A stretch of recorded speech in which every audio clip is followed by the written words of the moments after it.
সুস্বাদু পিঠের দারুণ রেসিপি। আপনারা দেখতে থাকুন। হরে কৃষ্ণ বন্ধুরা, কেমন আছো সবাই? আশা করি তোমরা সবাই ভালো আছো, আর আমরাও খুব ভালো আছি রাধা মাধবের কৃপায়। তো আজ বিকেলবেলা থেকে ব্লগটা শুরু করছি। সকাল থেকে একটু ব্যস্ততার কারণে তোমাদের সামনে আসতে পারিনি। তো আজ বিকেলবেলা ভাবলাম ভগবানের জন্য দুধ শিউলি বানাবো। তো দুধ শিউলি বানানোর জন্য আমি এখানে বাটিতে অল্প করে চাল গুঁড়ি নিয়ে নিয়েছি। তারপর জল গরম করে নিয়ে চাল গুঁড়িটা ভালোভাবে খুন্তি করে নাড়িয়ে নাড়িয়ে মেখে নিচ্ছি, কারণ প্রচণ্ড গরম, হাত দেওয়া যাচ্ছে না। তো খুন্তি করে নাড়াতে নাড়াতে যখন ঠান্ডা হয়ে গেছে তারপর আমি হাতে করে মেখে নিচ্ছি। তো চাল গুঁড়িটা ভালোভাবে মাখা হয়ে গেছে। এবার নারকেলের পুর ভরে ভরে আর পিঠেগুলোকে এক এক করে গড়ে নেব। তো আমি একদিকে পিঠেগুলো গড়তে থাকি, আর তোমাদেরকে আমি ভাবলাম যে পিঠেগুলো গড়তে গড়তে একটু কৃষ্ণ কথা বলার চেষ্টা করি। তো আমি ভাবলাম যে কাল পুত্রদা একাদশী, তো একাদশী সম্বন্ধেই তোমাদেরকে কিছু বলার চেষ্টা করি।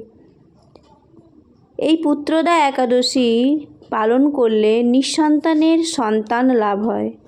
তো আমরা সকলে সপরিবারে একাদশী ব্রত পালন করছি, আর তোমরাও সকলে এই একাদশী ব্রত পালন করো। আশা করি একাদশী ব্রত পালন করে তোমরা আনন্দ পাবে এবং খুব ভালো লাগবে। তো এই পুত্রদা একাদশীর মাহাত্ম্য আমি তোমাদের সঙ্গে একটু শেয়ার করার চেষ্টা করব। তো আমি একাদশী মাহাত্ম্য বই থেকেই এই একাদশী মাহাত্ম্য পাঠ করছি, তোমরা শ্রবণ করো। যুধিষ্ঠির বললেন, হে কৃষ্ণ, পৌষ মাসের শুক্লপক্ষের একাদশীর নাম কি, বিধি বা কি, কোন দেবতা ওই দিনে পূজিত হন এবং আপনি কার প্রতি সন্তুষ্ট হয়ে সেই ব্রতফল প্রদান করেছিলেন, কৃপা করে আমাকে সবিস্তারে তা বলুন। শ্রীকৃষ্ণ বললেন, হে মহারাজ, এই একাদশী পুত্রদা নামে প্রসিদ্ধ।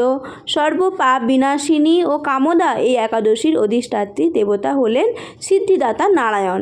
ত্রিলোকে এর মতো শ্রেষ্ঠ ব্রত নেই। এই ব্রতকারীকে নারায়ণ বিদ্বান ও যশস্বী করে তোলেন। এখন আমার কাছে ব্রতের মাহাত্ম্য শ্রবণ করুন। ভদ্রাবতী পুরীতে সুকেতুমার নামে এক রাজা ছিলেন। তার রানীর নাম ছিল শৈবা। রাজদম্পতি বেশ সুখেই দিন যাপন করছিলেন। বংশরক্ষার জন্য বহুদিন ধরে ধর্মকর্মের অনুষ্ঠান করেও যখন পুত্রলাভ হলো না, তখন রাজা দুশ্চিন্তায় কাতর হয়ে পড়লেন।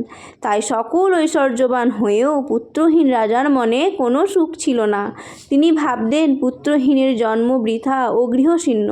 পিতৃদেব মনুষ্য লোকের কাছে যে ঋণ শাস্ত্রে উল্লেখ আছে তা পুত্র বিনা পরিশোধ হয় না। পুত্রবান জনের এ জগতে যশলাভ ও উত্তম গতি লাভ হয় এবং তাদের আয়ু, আরোগ্য, সম্পত্তি প্রভৃতি বিদ্যমান থাকে। নানা দুশ্চিন্তাগ্রস্ত রাজা আত্মহত্যা করবেন বলে স্থির করলেন, কিন্তু পরে বিচার করে দেখলেন আত্মহত্যা মহাপাপ। এর ফলে কেবল দেহের বিনাশ মাত্র হবে, কিন্তু আমার পুত্রহীনতা তো দূর হবে না। তারপর একদিন রাজা নিবিড় বনে গমন করলেন। বন ভ্রমণ করতে করতে দ্বীপ্রহর অতিক্রান্ত হলে রাজা ক্ষুধা তৃষ্ণায় অত্যন্ত কাতর হলেন। এদিক ওদিক জলাদির অনুসন্ধান করতে লাগলেন। তিনি চক্রবাক, রাজহংস এবং নানা রকম মাছে পরিপূর্ণ একটি মনোরম সরোবর দেখতে পেলেন। সরোবরের কাছে মুনিদের একটি আশ্রম ছিল। তিনি সেখানে উপস্থিত হলেন। সরোবর তীরে মুনিগণ বেদ পাঠ করছিলেন। মুনিবৃন্দের শ্রীচরণে তিনি দণ্ডবৎ প্রণাম করলেন। মুনিগণ রাজাকে বললেন, হে মহারাজ, আমরা আপনার প্রতি প্রসন্ন হয়েছি। আপনার কি প্রার্থনা বলুন। রাজা বললেন, আপনারা কে এবং কী জন্যই বা এখানে সমবেত হয়েছেন? মুনিগণ বললেন, হে মহারাজ, আমরা বিশ্বদেব নামে প্রসিদ্ধ এই সরোবরে স্নান করতে এসেছি। আজ থেকে 5 দিন পরেই মাঘ মাস আরম্ভ হবে। আজ পুত্রদা একাদশী তিথি।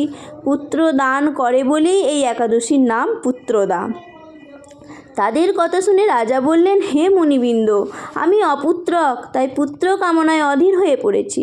এখন আপনাদের দেখে আমার হৃদয়ে আশার সঞ্চার হয়েছে। এ দুর্ভাগা পুত্রহীনের প্রতি অনুগ্রহ করে একটি পুত্র প্রদান করুন। মুনিগণ বললেন, হে মহারাজ, আজ এই পুত্রদা একাদশীর তিথি, তাই এখনই আপনি এই ব্রত পালন করুন।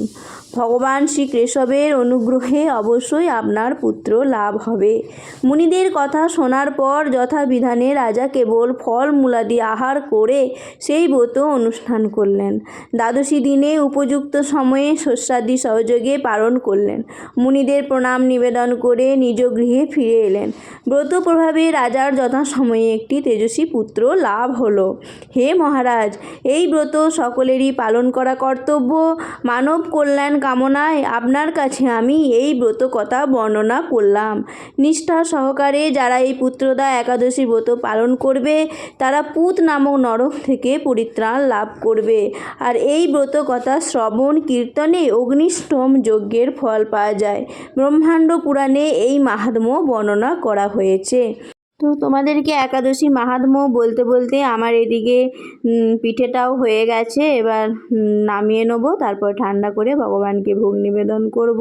তো আশা করি তোমরা একাদশী মাহাত্ম্য উপলব্ধি করতে পেরেছো যে কতটা গুরুত্বপূর্ণ আমাদের জন্য একাদশী ব্রত পালন করা। এখানে বলেছে যে রাজা ফলমূলাদি আহার করে একাদশী ব্রত পালন করেছে।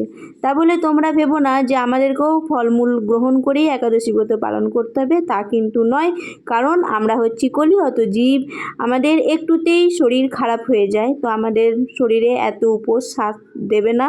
তাই ইস্কন প্রতিষ্ঠাতা আচার্য শ্রীল প্রভুপাদ বলেছেন যে একাদশীতে যা যা প্রসাদ পাওয়া যায়, যেমন সাবু, নানা রকমের সবজি, বাদাম ইত্যাদি রান্না করে আমরা ভগবানকে ভোগ লাগিয়ে প্রসাদ পেতে পারি। তো আজ এই পর্যন্তই, দেখা হবে পরের একটি নতুন ব্লগে। হরি বল। শ্রীল প্রভুপাদ কি জয়। একাদশী মাহাত্ম্য কি জয়। Please like, comment, share and subscribe.